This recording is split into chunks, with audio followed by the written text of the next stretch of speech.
Hello guys, ഇന്നൊരു off day ആണേ. Off day ആയിട്ട് എല്ലാവരും അമ്മ വീട്ടിൽ വരുന്നുണ്ടെന്ന് പറഞ്ഞു. അങ്ങനെ ഞങ്ങളും പോയി. അങ്ങനെ എൻ്റെ അനിയായിട്ട് ഏറ്റവും അവസാനം എത്തി ഗൈസ്. അപ്പോൾ അവൻ്റെ മുടി കണ്ടപ്പോൾ എനിക്കൊരു ആഗ്രഹം, എൻ്റെ കഴിവൊക്കെ പ്രകടിപ്പിക്കാൻ. അങ്ങനെ അവൻ്റെ മുടി ഞാൻ താജ്മഹൽ പണിത് കൊടുത്തു ഗൈസ്, താജ്മഹൽ. അങ്ങനെ നല്ല ചെറുതായിട്ട്. പിന്നെ ഇവരെല്ലാവരും വിശേഷങ്ങൾ പറയട്ടെ, ഓരോരോ സ്ഥലത്തുങ്ങൾ. ഇവർ മൂന്ന് പേരും ഒരാൾ വന്നില്ല, ബാക്കി എല്ലാവരും വന്നു. എനിക്കിങ്ങനെ ഭയങ്കര ഇഷ്ടം ഇവരിങ്ങനെ പറയണ കേൾക്കാനും, ഇങ്ങനെ ഒത്തുകൂടാൻ ഭയങ്കര ആഗ്രഹമാണ്. പിന്നെ മേമ എൻ്റെ അടുത്തുനിന്ന് ചോദിച്ചു, നിൻ്റെ വീഡിയോസിൽ കുറച്ചുകൂടി കണ്ടൻറ്റ് ആഡ് ചെയ്യണം, പിന്നെ നല്ലോണം പറയണം. എൻ്റെ അടുത്ത് പറഞ്ഞു ഡാൻസ് കളിക്കുമ്പോൾ കുറച്ചുകൂടിയൊക്കെ ആഡ് ചെയ്യണം. അപ്പോൾ ഞാൻ പറഞ്ഞു ഓക്കെ ഓക്കെ, ഇനി ചെയ്യുമ്പോൾ ചെയ്യാം. ഇതെൻ്റെ അമ്മാമ്മ കിടന്നു ഉറങ്ങിയതാണ് ഗൈസ്. കിടന്നുറങ്ങിയ അമ്മാമ്മ പെട്ടെന്ന് മമ്മി ഫോൺ എടുത്തപ്പോൾ എഴുന്നേറ്റ് നിന്ന് നോക്കാം, അല്ലെങ്കിൽ വിളിച്ചാൽ പോലും അങ്ങനെ കുറച്ച് സമയം എടുത്തൊക്കെ എഴുന്നേൽക്കണം അമ്മാമ്മയാണ്. ബൈ ദ വേ എനിക്ക് പിന്നെ പിറ്റേ ദിവസം ഡ്യൂട്ടി ഉണ്ട് ഗൈസ്.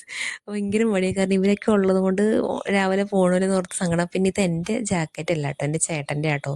എനിക്ക് തണുപ്പൊട്ട് പറ്റില്ല ഗൈസ്. അങ്ങനെ പറഞ്ഞപ്പോൾ ചേട്ടൻ തന്നതാണ്. ചേട്ടൻ അങ്ങനെ സ്പോർട്സിലൊക്കെ ഉണ്ട്. ചേട്ടൻ എന്ന് പറഞ്ഞാൽ പപ്പയുടെ ചേട്ടൻ്റെ മോനാണ്. അങ്ങനെ അതെല്ലാം കഴിഞ്ഞ് ഞാൻ ചായ കുടിക്കാറുണ്ട്. ചായ എനിക്ക് നിർബന്ധമാണ് ഗൈസ്. പിന്നെ ഭയങ്കര തണുപ്പായതുകൊണ്ട് ഉള്ളിൽ ചൂട് കൂട്ടുന്നത് നല്ലതല്ലോ. പിന്നെ ഒരു ടെസ്റ്റ് ഉണ്ടായിരുന്നു. എനിക്ക് ഇടയ്ക്കിടയ്ക്ക് ടെസ്റ്റ് ഉണ്ടാവാറുണ്ട് ഗൈസ്. ഈ ഒരാഴ്ച ഫുള്ളുണ്ടായിരുന്നു. അങ്ങനെ ഡ്യൂട്ടിക്കൊക്കെ ചെന്ന് ഡ്യൂട്ടിയൊക്കെ കഴിഞ്ഞു. മ്യൂസിക് ഗാലറിയൊക്കെ പോയി ചായയൊക്കെ കുടിച്ചു.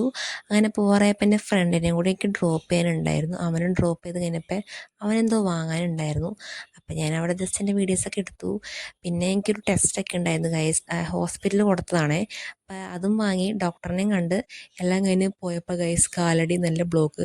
അതൊക്കെ കഴിഞ്ഞ് ഒരു 4 മണിക്ക് വീട് എത്തി. അപ്പം ഇന്നത്തേക്ക് ഇത്രയൊക്കെ ഗൈസ്. ഓക്കെ.